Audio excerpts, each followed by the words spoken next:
Hi students, हम लोग अपने डिजिटल रिसोर्सेज के टॉपिक को ही आगे बढ़ाएंगे। अभी हमारा टॉपिक इनकम्प्लीट है और उसमें जो हमारा नेक्स्ट हेडिंग है that is objective and need of digital resources. Student, मैं आपके लिए बिल्कुल स्टेप बाय स्टेप, आप बुक रख लीजिएगा और मेरे ये वीडियोस रख लीजिएगा। मैं बिल्कुल वैसे ही आपके लिए वीडियो बना रही हूँ जो बुक है, और बुक में जो स्टेप बाय स्टेप टॉपिक्स दिए गए हैं उसी के अकॉर्डिंग मैं आपका वीडियो रेडी कर रही हूँ। अभी मैंने इससे पहले जो वीडियो भेजा है उसका टॉपिक था digital resources and what is the source of digital resources. अब जो हमारा ये वीडियो है इसका टॉपिक है objective and need of digital resources. ठीक है, तो इसमें जो है हमारी क्या नीड है, क्या ऑब्जेक्टिव है, क्या उद्देश्य है डिजिटल रिसोर्सेज का। क्या पहले डिजिटल रिसोर्सेज नहीं होते थे तो क्या बच्चा पढ़ाई नहीं करता था? बच्चा पहले भी पढ़ाई करता था और अब भी पढ़ाई करता है, लेकिन आज का जो है एजुकेशन सिस्टम वो मॉडर्नाइज हो चुका है, पहले का मॉडर्नाइज नहीं था। स्टूडेंट जो है ज़्यादा अवेयर है, पहले का इतना अवेयर नहीं था। आज के समय में student these all student are dependent on the technology. अगर कंप्यूटर नहीं होगा, यूट्यूब नहीं होगा या आपके मोबाइल में नेट नहीं होगा तो आप लोग बिल्कुल ऐसे हो जाएंगे कि पता नहीं क्या हो गया। ठीक है, तो हम लोग सबके सब एजुकेशन की अगर हम बात करें या अगर हम अपने पर्सनल लाइफ की बात करें तो हम लोग सब जो है डिजिटल पे, रिसोर्सेज पे डिपेंडेंट हो गए हैं, टेक्नोलॉजी पे डिपेंडेंट हो गए, इलेक्ट्रॉनिक इंस्ट्रूमेंट पे डिपेंडेंट हो गए। हम इमेजिन नहीं कर सकते अपनी लाइफ की इन सारे यंत्रों के बिना, इन सारे रिसोर्सेज के बिना, इन सारे टेक्नोलॉजी और डिवाइसेस के बिना। ठीक है, तो क्या ऑब्जेक्टिव है, सवाल यहाँ पर यह आ रहा है कि क्या उद्देश्य है डिजिटल रिसोर्सेज का, क्या यूज है। क्या आज अगर एजुकेशन सिस्टम में डिजिटल रिसोर्सेज ना हो या उनके डिजिटल रिसोर्सेज ना हो तो क्या हम एजुकेशन नहीं देंगे? क्या मैं क्लास में नहीं आऊँगी? क्या मैं चौक का और डस्टर का यूज़ नहीं करूँगी?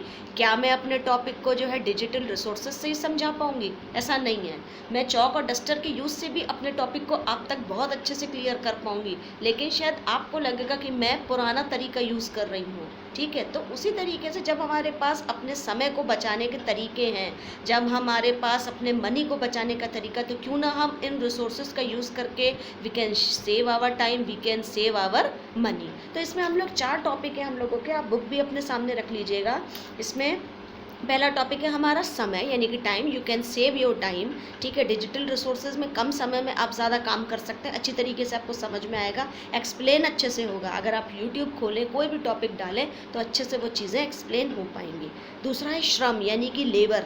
आपकी लेबर जो है वो बचती है, आपको मेहनत करने की ज़रूरत नहीं पड़ती, आप लेट के बैठ के आराम से म्यूज़िक सुनते सुनते टॉपिक को समझ सकते हैं। You can also enjoy your education system, you can also enjoy your topic. आप कहीं ट्रैवल में जा रहे हैं, आप आराम से गाने भी सुनते जाइए, अपने टॉपिक को भी समझते जाइए। आपको बस बटन दबाना है। आज का समय केवल बटन दबाने से हो रहा है। आपके पास सारे जितने भी बिजली से चलने वाले यंत्र, इलेक्ट्रॉनिक डिवाइसेज एंड टेक्नोलॉजीज आप यूज़ कर रहे हो।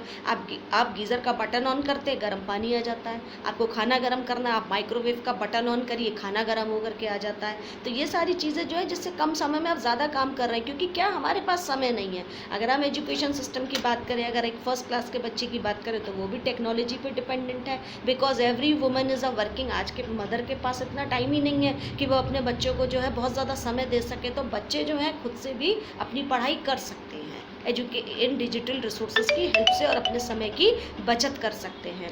नेक्स्ट है हमारा उत्तम गुणवत्ता। जब हम डिजिटल रिसोर्सेज का यूज़ करते हैं, अपने समय को बचाते हैं, अपने लेबर को बचाते हैं, तो हम उससे बेस्ट क्वालिटी पाते हैं। हम क्या पाते हैं? उससे बेस्ट क्वालिटी पाते हैं और उससे हम आगे और अच्छा सीख सकते हैं। ठीक है, उसके बाद जो हमारा चौथा पॉइंट है वो ये है कि वर्तमान तकनीकी के ज्ञान व प्रयोग के संदर्भ में, यानी कि आज अगर हम समय के हिसाब से नहीं चलेंगे तो हमें कोई नहीं पूछेगा। ठीक है, today we are living in the age of technology. आज के समय में आप मोबाइल फ़ोन यूज़ ना करें तो फ्रेंड सर्कल कहता है तुम मोबाइल नहीं यूज़ करते, तुम फेसबुक यूज़ नहीं करते, तुम ज़माने से अलग हट करके जी रहे हो, तुम ये नहीं यूज़ करते। तो अगर आज ज़माने की ये डिमांड है, समय की डिमांड है, समय की डिमांड के हिसाब से अगर हम नहीं चलेंगे तो हम कुछ नया नहीं सीख पाएंगे। ठीक है, तो हमारी टेक्नोलॉजी ये कह रही है कि एजुकेशन सिस्टम में इन डिजिटल रिसोर्सेज का यूज़ किया जाए। अब आगे मैं आपको और बताऊंगी क्या क्या है इसके। सबसे पहला आता है हमारा ई लाइब्रेरीज़, यानी कि इलेक्ट्रॉनिक लाइब्रेरीज़, ई मैगजीन्स यानी कि इलेक्ट्रॉनिक मैगजीन्स, ई डिस्कशंस यानी कि ई चर्चा यानी कि इलेक्ट्रॉनिक डिस्कशन ठीक है, चर्चा। और जैसे कि ये मेरी आपकी जो बात हो रही है, ये हमारी एक ई डिस्कशन है। इलेक्ट्रॉनिक के माध्यम से, यंत्र के माध्यम से, मोबाइल के माध्यम से, इंटरनेट के ज़रिए से हम क्या कर रहे हैं, डिस्कशन कर रहे हैं, मेरी बात आप तक पहुंच पा रही है। उसके बाद smartphone, we all are using smartphones, और हमारे लैपटॉप्स। ठीक है, तो लैपटॉप्स आप बहुत कॉमन चीज़ें, ये सब आप जानते हैं। तो इन सब का यूज़ है। आज के समय में हम बिना लैपटॉप के, बिना स्मार्टफोन के कुछ कर ही नहीं सकते। आज के समय में जिस बच्चे के पास फ़ोन नहीं होगा और अगर उसमें नेट नहीं होगा तो वो मेरी ये वीडियो नहीं देख पाएंगे। तो ये समय की डिमांड है जिसे हमें पूरा करना है। अगर आज आपके पास, जिस स्टूडेंट के पास अब तक फ़ोन नहीं था, या जो नेट यूज़ नहीं कर रहा था, या जिसके पास फ़ोन ही नहीं था, उसको भी लगेगा कि नहीं, मैम वीडियो बना रही हैं, अब तो हमारी ऑनलाइन क्लासेस चल रही हैं, अब तो मुझे फ़ोन लेना ही पड़ेगा। तो हमारा यह सारा सब कुछ डिजिटल पे डिपेंडेंट है, रिसोर्सेज पे डिपेंडेंट हो गया है। ठीक है, उसके बाद हमारा जो पॉइंट है दैट इज़ डिजिटल संसाधनों हेतु डिजिटल प्रोजेक्ट। हमारे प्रोजेक्ट भी डिजिटल हो गए हैं, सब कुछ डिजिटलाइजेशन हो चुका है, सब कुछ मॉडर्नाइजेशन हो चुका है, हम लोग बिल्कुल बदल गए हैं। The education system has been completely change. हमारे student, teachers, we all are dependent, all students, all teachers are dependent on modernisation, digitalisation, electronic technology and these sources. ठीक है, तो अब ये है कि जो हमारा प्रोजेक्ट है, आप दे दीजिए किसी 8th क्लास के बच्चे को, कह दीजिए कि केमिस्ट्री पर एक प्रोजेक्ट बना के लाइए, तो वो क्या करेगा, यूट्यूब से उस प्रोजेक्ट को सर्च करने की कोशिश करेगा, क्योंकि उसे मालूम है, they know very well, students knows very well कि we get a very innovative idea, very interesting idea with the help of this digital resources. शायद मैं भी आपको वो आइडियाज़ ना दे पाऊँ जो आपको कंप्यूटर से, नेट की हेल्प से मिल जाएगा। ठीक है, तो इस वीडियो में हमने ये टॉपिक कवर करा कि क्या नीड है, what is the objective. Objective का मतलब हो गया उद्देश्य,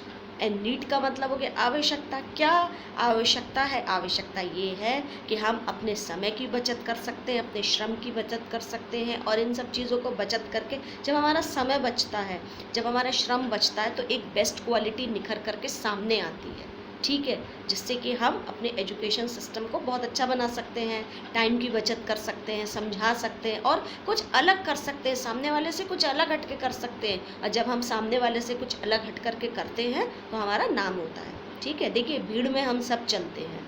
ठीक है, आज आपकी बीएड फर्स्ट ईयर की पूरी क्लास में भीड़ है, वो पूरी भीड़ है, भीड़ में हम सब चलते हैं, लेकिन पहचान उसकी होती है जो भीड़ से कुछ अलग हटके करके दिखाता है। आज बीएड में 50, 60, 70 जितने भी स्टूडेंट हैं, सब लोग एग्ज़ाम देंगे, सारे they all are equal for me, लेकिन चमकेगा वो भीड़ से अलग हटके, वो दिखेगा जो फर्स्ट आएगा, या जो टॉप करेगा, या जो अच्छे नंबरों से पास होगा, तो पहचान उसकी होगी। ठीक है, तो जब हम सामने वाले से कुछ अलग हटके करते हैं तो हमारी एक अलग पहचान बनती है। ठीक है, तो आज हमारा ये टॉपिक थोड़ा सा यहाँ पे नेक्स्ट वीडियो में मैं कवर करूँगी। अभी हमारा डिजिटलाइजेशन का टॉपिक ख़त्म नहीं हुआ है, लेकिन हाँ, हमने इस वीडियो में टॉपिक ये कवर करा कि क्या नीड थी, क्या आवश्यकता थी। बच्चा पहले का भी पढ़ता था, आज का भी पढ़ता था, IAS PCS बच्चा पहले भी बन रहा था जब ये डिजिटल रिसोर्सेज नहीं थे, और आज का भी बन रहा है। ठीक है, लेकिन पहले ये था, सुविधाएं नहीं थी। ठीक है, पहले बच्चा लालटेन में भी पढ़ता था और अच्छी पोस्ट पे जाता था। आज के समय में सुविधाएं हैं, आप उन सुविधाओं का यूज़ करके, कहना चाहिए उन सुविधाओं का यूज़ करके, उन फैसिलिटीज़ का यूज़ करके एजुकेशन को ले रहे हो। ठीक है, स्मार्ट्स बोर्ड है हर जगह पर। ठीक है, तो hope you all are doing well, और इसको तुम समझोगे। ठीक है भाई, बाकी कोई क्वेरी हो तो आप जो है कर सकते हो।